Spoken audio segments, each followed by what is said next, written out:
Hello and welcome to the United Community Channel, and we're back with another new show in what is going to be a very important week for Manchester United and our long-term future, you would have to say it, because obviously, look, Manchester United is up for sale.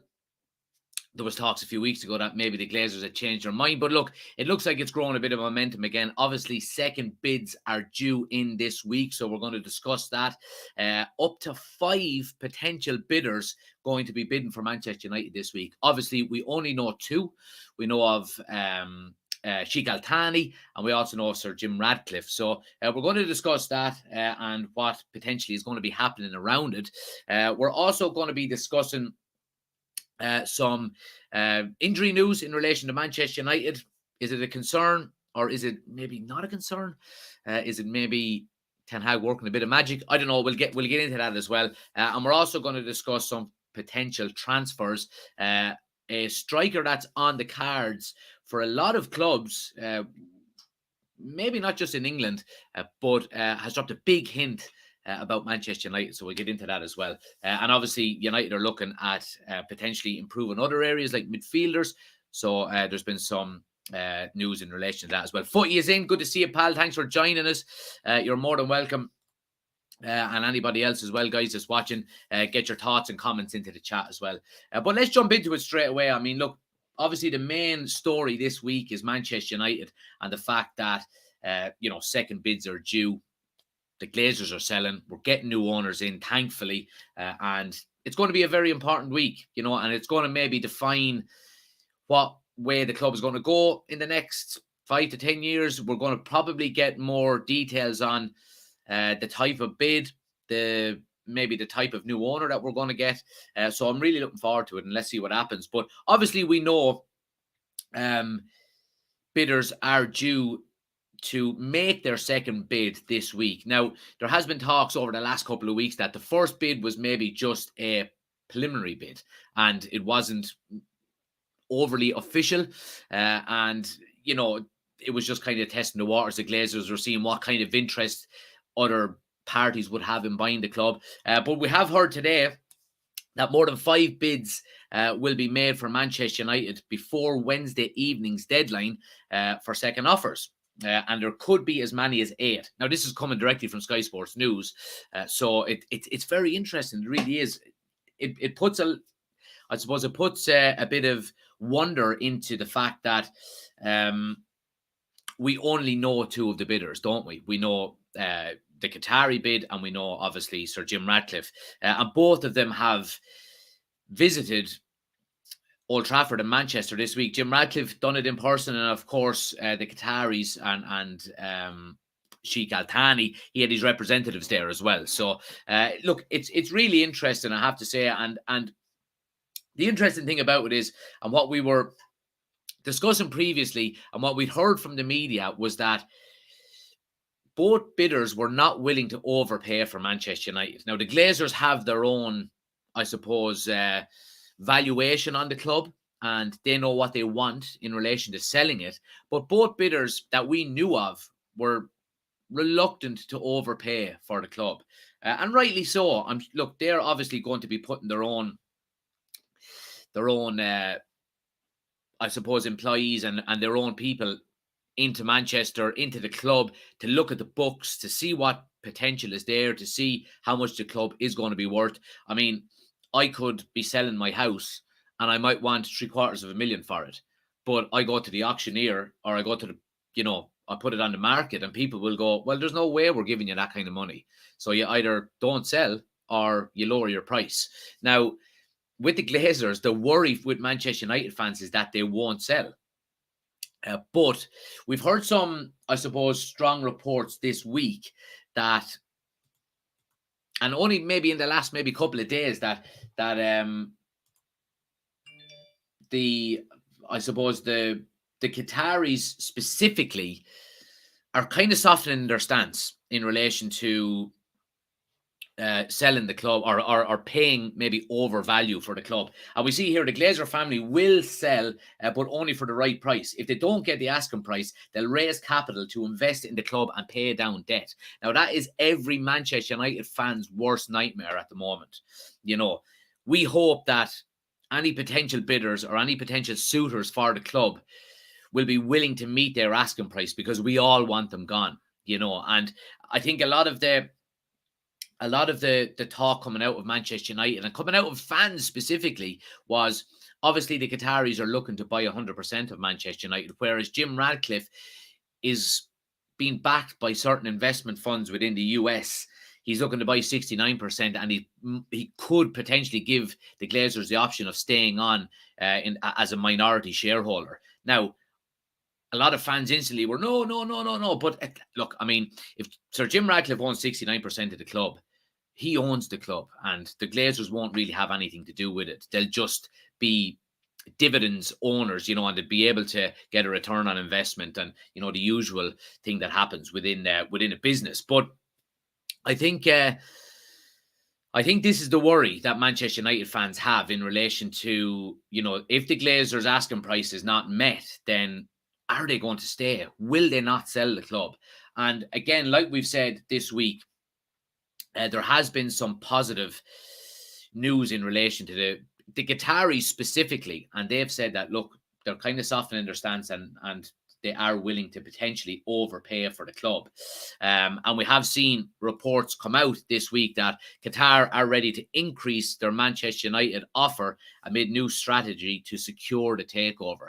And we mentioned it yesterday on the show that when you have people with so much money, they are used to getting what they want. They just are. And I have a feeling they're going to go all out for this. I really do. And we've seen reports over the last few days, and here it is again. Qatar are expected to significantly increase their offer for Manchester United this week. And this is coming from Miguel Delaney in The Independent, like we've seen here. And the initial bid was in around 4.5 billion for the club. And reports have suggested, and this is only coming this morning, now this is coming from a French outlet, that Qatar are prepared to make a new offer of 5.5 billion euros for Manchester United. Now, we heard previously that the Glazers' estimated value was in around 6 billion. Now, will 5.5 billion be enough for them to sell? I think so. I hope so, like everyone else. Now, you're looking at an increase of €1 billion in the space of, or £1 billion, whatever it may be, euros, over the space of, what was the initial bid? About 3 weeks ago, I think, 2 to 3 weeks ago. So, look, I mean, it's going to be really interesting. It really is. And I think from a fan standpoint, I think fans are so desperate to get rid of the Glazers that we're like, okay, just please God, somebody just come in, give them what they want, get them out of the club. Nick says here it's definitely happening, and Miguel won't be happy. Well, look, I mean, it's going to be interesting to see what happens, because if we're looking at the Qatari bid, for example, okay, and they've softened their stance in relation to overpaying for the club. If we look at Jim Radcliffe, on the other hand, he's been very steadfast in relation to saying that he does not want to overpay for the club, and it's come out again today. James Ducker in the Telegraph in the last 24 hours has put out a piece, and he says, Sir Jim Radcliffe has insisted he will not be sucked into paying a stupid price for Manchester United, and says his interest in buying the club is been driven by a desire to win things. Now, look, the second half of that is very warming to Manchester United fans. Of course, we want to win things. Like all fans, we want the best for our club. We want us to be back challenging, at the highest levels. The fact that Jim Radcliffe is insisting he doesn't want to be sucked into a kind of a bidding war would suggest that he's not willing to drastically increase his bid. Now, he will more than likely increase the bid that he initially made. I think both bids were, like we said, in around 4.5 billion. However, he's not going to get sucked into a bidding war with the Qataris. And I think that is music to the ear of the Qataris. Now, I think and Jim Radcliffe's stance has been, he wants to be the face of Manchester United and bring it back to, to being the club of Manchester. He's from the area. He wants it to be local. He's the local, guy. He's from the area. And that kind of, connection within the club and with the fans from a guy that, is a Manchester United fan all his life. And that's his angle, in relation to wanting to buy the club. However, I don't think the Glazers give a shit about that.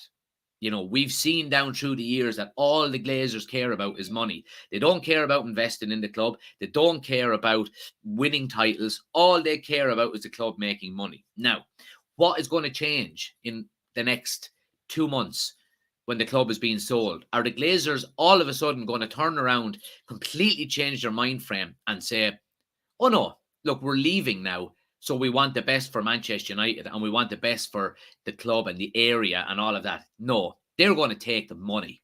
Show me the money. And I have a feeling that's what's going to happen. So I think Jim Ratcliffe is going to get left behind here because the Qataris are going to come in and they're going to easily outbid. Now, again, they're not going to get sucked into paying drastically over the top rates, but I think if it's coming down to a head-to-head between Jim Ratcliffe and the Qataris, and both parties going head-to-head in bids, I think the Qataris win, and I think the Glazers will take the money over the kind of what's best for the club, if that makes sense. So, look, it's going to be an interesting couple of days, you would have to say. Now, Jim Ratcliffe has said as well, he said the pursuit of Manchester United is different to many of his other business investments. That, in a sense, goes without saying because sport is emotional. And there we go. And that's his kind of...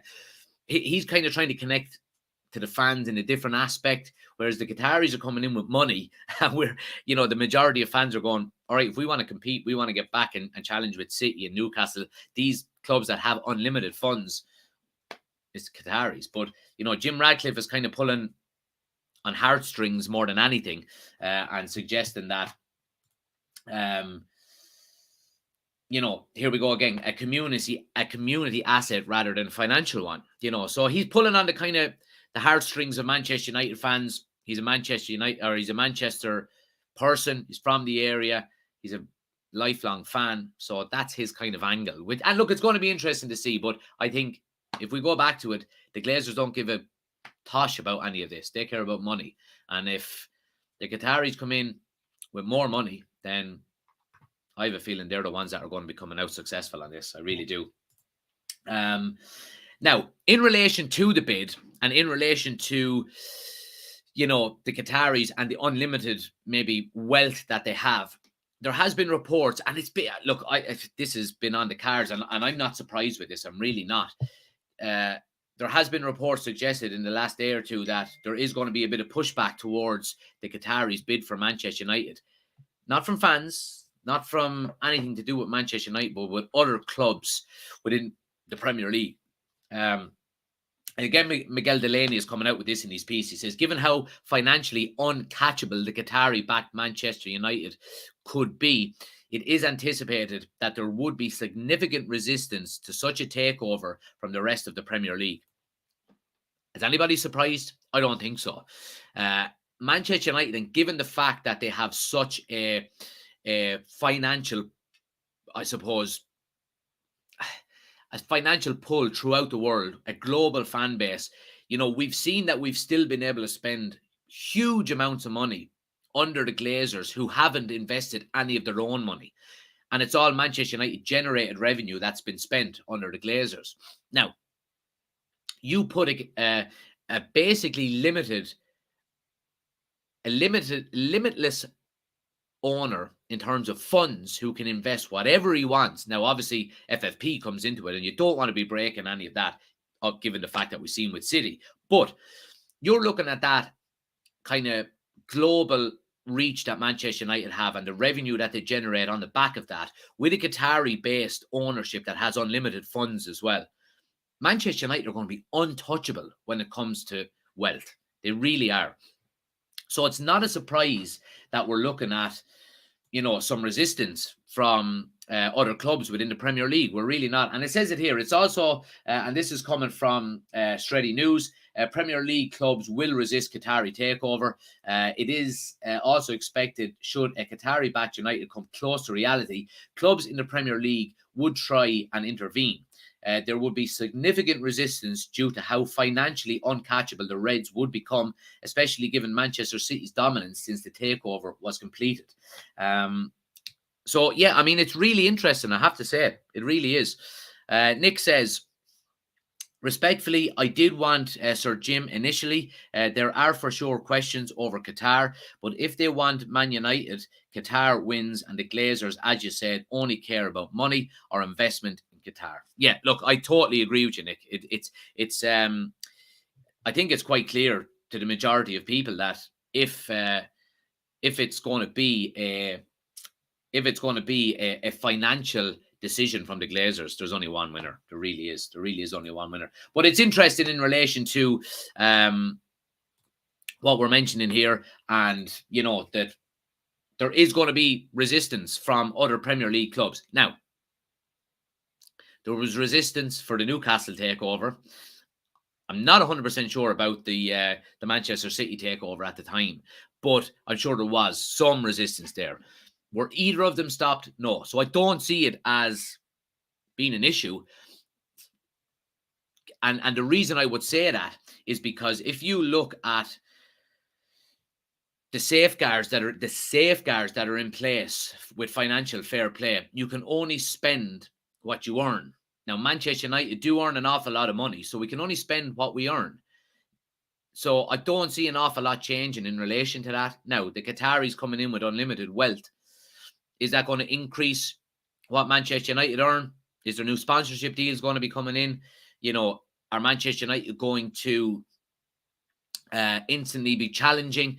And if you challenge and if you win trophies, you earn more money, which means you can spend more money. So I don't see it as an issue for a potential takeover. I think there will be rumblings about it. There will be clubs unhappy, but inevitably, I don't think it's going to be stopped. I really don't. So look, time will tell, but let's see what happens. But look, it's certainly exciting times to be a Manchester United fan. It really is. It really is. But look, let's move away from the takeover and potential new owners for the moment. And obviously, if we get into a bit of transfer news, Manchester United are in the market for a striker. Of course we are. It's the number one area that we need to improve in the summer. It's the number one area that Ten Hag specifically has said we're looking for. And we can see it this season. We're very reliant on Marcus Rashford's goals. And there has been, of course, the main talking points in relation to strikers has been Harry Kane, Victor Osimhen, these type of players. But in relation to a secondary striker, and one that's on the up at the moment within the Premier League, we're talking about Evan Ferguson. And I've mentioned it on a few of my lives previously that I would love to see Evan Ferguson come to Manchester United as an understudy to a Victor Osimhen or a Harry Kane. If you went for a Harry Kane, for example, he'll be 30 years of age in July, and you get a Evan Ferguson at 18 years of age as an understudy, guarantee him 15 games to 20 games a season as the understudy to Harry Kane. I think it's a very smart move. Harry Kane will be 33 years of age, 34 years of age in 3 or 4 years' time. Evan Ferguson then would be 21, 22, ready to take over. I think it would be a very smart strategy out of Manchester United, and some interesting quotes have come out from Evan Ferguson in the last 24 hours or so. And he has said that I grew up as a Manchester United fan. I used to watch Danny Welbeck every week. Now, this is music to the ears for Manchester United fans. Now, I don't know, and I don't think anybody knows whether Evan Ferguson is even on Manchester United's radar. But if we look at his stats this season, I think it's very, very it's easy to look at. It's very easy on the eye. Now, look, obviously, if you take the Premier League 2, which would be the reserves out of it, he has 19 games played this season, and obviously he scored 5 goals for the reserves. So we take that away. So 8 goals in 19 games with 4 assists, and I think for an 18-year-old. For his debut season, he played for Bohemians in League of Ireland last year. And to go into a team like Brighton, and given how well Brighton have been doing this season, it certainly does. It's certainly easy on the eye. And the fact that he's coming out with these quotes saying, "I grew up a Manchester United fan. I used to watch Danny Welbeck every week," is certainly pleasing from a Manchester United fan standpoint. It really is. Now, look, like we said, I don't know if he's even on the radar for Manchester United. If Ten Hag, sees him as a potential prospect for the future, is he going to want to be guaranteed? I think at 18 years of age, you can't expect to be coming to a top 6 club and expecting to be the number 1 striker. So is he going to want to move to Manchester United as an understudy? Let's see what happens. Now, we mentioned a few days ago, in relation to Erik Ten Hag and his managerial style at the club, his job is to improve players that we currently have. When he got that job, his job title was, of course, we'll back you in the transfer market, but your job is to get more out of current players that we have and improve them. And we mentioned that if the likes of Erik Ten Hag had been over Manchester United a couple of years ago when we were going for a Jude Bellingham, for example, who inevitably chose Borussia Dortmund.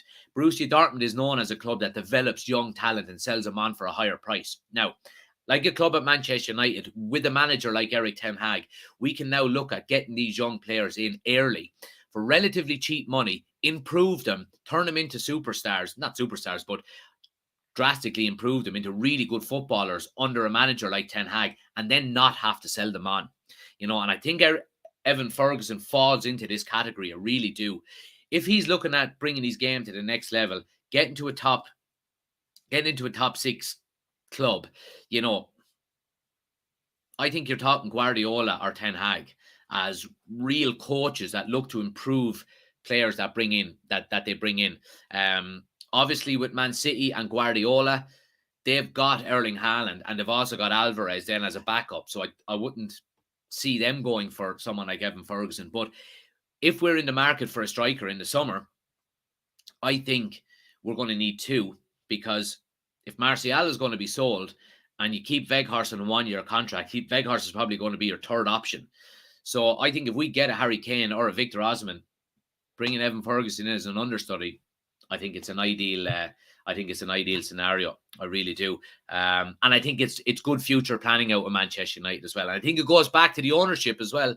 And we say, let's hope we can get new owners in before the start of the transfer window, because that will give us the time we need to future plan, and hopefully go out and get players in as quickly as possible in the transfer window to give them to Erik Ten Hag, to get him on pre-season tour for the majority of pre-season, and hopefully we can start the season better than we did last year. So hopefully that's the plan. So yeah, look, interesting times in relation to Manchester United and, potential strikers, and this is really, really positive news from a Manchester United standpoint, from a young, hot prospect in the Premier League in a position that we need to improve on. So, look, really interesting. Other areas, guys, is in relation to midfield. And, we discussed it an awful lot on some of my lives that we are looking, and I think we do need more cover in midfield. And I think Ten Hag has said it in one of his interviews in the last few weeks that it is an area that we're looking to improve on. Obviously, the Frankie de Jong situation is news from last summer, and there is rumblings that United will look to go back in for him again. Now, I've said it yesterday, I've said it on previous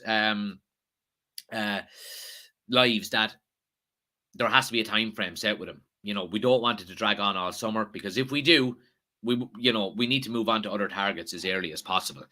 So I think that's very important. Nick says, how much would you reckon Evan might cost us, Jack? I think he's just been signed, so he has a long contract agreed. Yeah, look, Nick, he only signed for Brighton last year. Now, I mean, you're talking about an 18-year-old. I think you could easily get him for, what if he was 19 or 20 on the back of 3 good seasons, you would pay probably 30, 40 million. But I think you could get him for as little as 20 million. I really do. Now, it all depends on what Brighton want. And I mean, Brighton tend to sell their assets for quite high. Look at the left back that they sold to Chelsea. I can't think of his name. But he went for 60 million, on the back of 1 good season. Now, Evan Ferguson is only 18. So, Could I see Evan Ferguson going for 30, 40 million? Probably not. On the back of one good season, I think he could easily be snapped up for about 20 million. I really do. But if we're looking at, like we said, midfield options, and obviously Frankie de Jong, we don't want it to drag on too much. Reports have suggested today that Wolves are resigned to losing Neves in the summer, and there was a lot of talk about him potentially going to Manchester United or Arsenal last summer. Neves has been reported a long-term target for United, and the midfielder, who is out of contract next year, is yet to agree a deal with Wolves, which has led to fresh links away. Now, reports claims that United remain a big admirer of the player, but also Barcelona, Real Madrid, and Liverpool are also thought to be monitoring the situation with Wolves and Neves. So look, I really, really like Ruben Neves. I have to say, I love his attitude, I love his mentality, I love his enthusiasm. I really do. And this goes back to what we were saying previously. Would I like Frankie de Jong over Ruben Neves? Absolutely, I would. But I don't want to spend 3 months running after Frankie de Jong with my cap in hand going, please, please, de Jong, sign for us. We need to make sure that we have time limits in place this summer. And that if Frankie de Jong says no, or Barcelona drag their heels, or Frankie de Jong drags their heels, we say, look, if the transfer window opens on the 1st of June, we'll give you until the 1st of July to make up your mind. And after that, you walk away, you wipe your hands clean, and you go for a Ruben Neves, or you go for a Moise Caicedo, or, whoever it may be, whoever's second on Eric Ten Hag's list. That has to be the case. We don't want to drag it out all summer and be left with our cap in our hand at the end of the year. So I think that's what we need to do. Whether we go for the likes of a Ruben Neves or not, I'm not 100% sure. I would be delighted with him at the club. I really would. Would I prefer a Bellingham or a de Jong? Absolutely. But again, like I said, we have to be realistic about this as well. And I think someone like Ruben Neves or a Moise Caicedo or whoever it may be, I think these would be very good alternative options to your Bellinghams or your de Jongs, who you're going to have massive competition for, But even we seen last year, we seen last summer that there wasn't huge competition for a Frankie de Jong.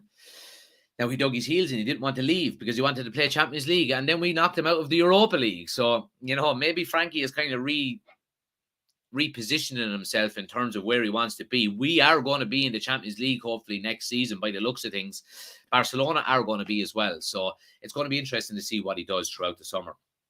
It really is. But look, I do hope that we just don't drag our heels too long throughout the summer and that we go and get whoever we're getting as well. Now, look, there has been suggestions as well of alternative options, and this man, Declan Rice, has been touted as a Manchester United player in previous years.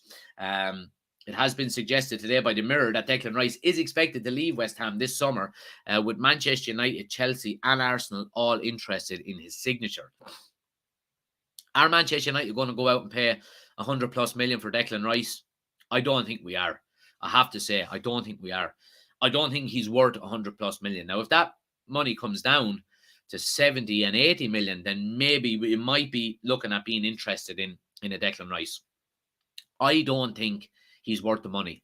I really don't. He had a good season last year, and he was getting an awful lot of praise, even from the likes of Roy Keane, about how well he was doing and how far ahead he was in terms of his progression. And Roy Keane even said he's a better player than I was at that age. And we've seen West Ham go from a really good season to a really poor season this year, and Declan Rice's performances haven't been to the standards that they were the previous year. So look, you could take Declan Rice out of that West Ham team and put him into Manchester United's team, and he could be drastically better. He really could, and I do think he has the potential to be, a really, really top midfielder. Is he worth 100 million? No, not in my opinion. Now, Manchester United will need to sell this summer for, to be, I don't think we're in too much. I don't think it's a big concern about financial fair play, because now look, I do know we spent an awful lot last summer. If we go out and overspend this summer again, you would be getting kind of worried about it. But spending 100 million on Declan Rice when you can get Frankie de Jong for probably 70 to 80 maybe, I think is crazy money. It's crazy money. You're looking at Ruben Neves there, you could get for maybe 50 to 60 million. Jude Bellingham you would get for 100 million as well. And I think he's a better player than Declan Rice. So I think 100 million for Declan Rice is too much. Pure and simple. It's too much. It really is. And I think the last thing I want is for us to go out and to waste too much time on Declan Rice. Set that time limit in place where, you know, you have your tier 1 players by a certain cut-off point. You go, okay, walk away, go for your tier 2 players. Now, if Declan Rice is on Manchester United's radar, I presume he will go into the tier 1 bracket. But would I prefer a De Jong or a Bellingham over Declan Rice for similar money? Absolutely, I would. Absolutely, I would. But I still think Declan Rice has the potential, and that's the most important word here, potential, to be a very good Manchester United player. Or a very good player in general if he goes from a West Ham to a Chelsea or to a Arsenal or to a Man City or whatever it may be. You know what I mean? But we do know he's an Arsenal fan. Or sorry, we do know he's a Chelsea fan. Chelsea have bought a lot of midfielders this summer. Your Enzo Fernandez and these types of players. Are they going to be looking to go in for Declan Rice? You'd never know. Todd Bowley seems to have an endless checkbook. But I certainly think that if Manchester United do want him, I think they would be one of the front runners to get him. I really do. So yeah, it's going to be interesting to see what happens with Declan Rice in the summer. He is going to leave West Ham by the looks of it, whether they stay up or not. But where he goes is going to be interesting to see. So yeah, finally, guys, we're going to end on a bit of Manchester United squad news, and obviously, you know, there's been some worrying reports today about Marcus Rashford and an injury blow. So Marcus Rashford has withdrawn from the England squad for the upcoming upcoming international games. He picked up a knock in United's 3-1 FA Cup quarter-final win over Fulham on Sunday, being substituted 7 minutes from time. Now, I've got a slight suspicion here that Erik ten Hag and Marcus Rashford are prioritising the league campaign or their club. And obviously ten Hag prioritises club over country anyway.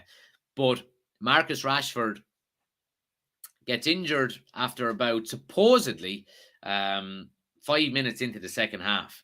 And he's not substituted until the 80-something minute. Now, Marcus Rashford was used sparingly in the World Cup, even though he was one of their best players and he was one of their most informed players under Gareth Southgate and previously going into the World Cup. You look at the France game in the semi-final, Gareth Southgate played Raheem Sterling ahead of him, who was that previous week back in Manchester because his house got robbed, while Marcus Rashford was there. So I think Marcus Rashford's loyalty to England, and probably not to England, but to Gareth Southgate, is starting to wane a bit. And I think this is a very shrewd move out of Manchester United. Now, this is me just speculating. I don't know how much Marcus Rashford is injured, or are we using this opportunity for him to get a rest so we can finish the year strong? I don't know. Let me know in the comments below what you guys think. But I certainly think this is a shrewd move from Manchester United and Marcus Rashford. And I think it's one that will benefit us if his injury is not overly serious, because we haven't got any in-depth reports. We tend to not get a lot of in-depth reports in terms of injuries from Manchester United and Erik ten Hag, which I like, because it means that pressure is not put on individual players from the media, from the supporters, about when they're going to return. We look at Christian Eriksen, for example. We were told, yeah, it'll be, sometime in April, hopefully, if not May. And now we look at he's ahead of schedule, and we're hoping to have him back after the international break. So I think it's very shrewd business out of Manchester United, Erik ten Hag and Marcus Rashford. And hopefully he'll be putting his legs up and putting his feet up over the next couple of weeks, recharging the batteries, and we'll have him finishing strong for the end of the season. So happy days. Happy days. But guys, look, we're going to end it there. I appreciate everybody for watching. If you haven't already done so, please smash a like on the video. If you're new to the channel, please do hit the subscribe button. Get your comments in below in everything we discussed. Would you be happy?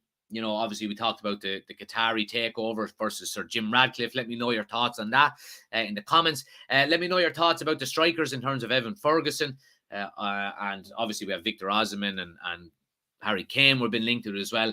Midfield obviously is an option there as well. And let me know what you think about Marcus Rashford pulling out of international duty. I'd love to know your thoughts and comments in the chat below. But I appreciate everybody watching, guys.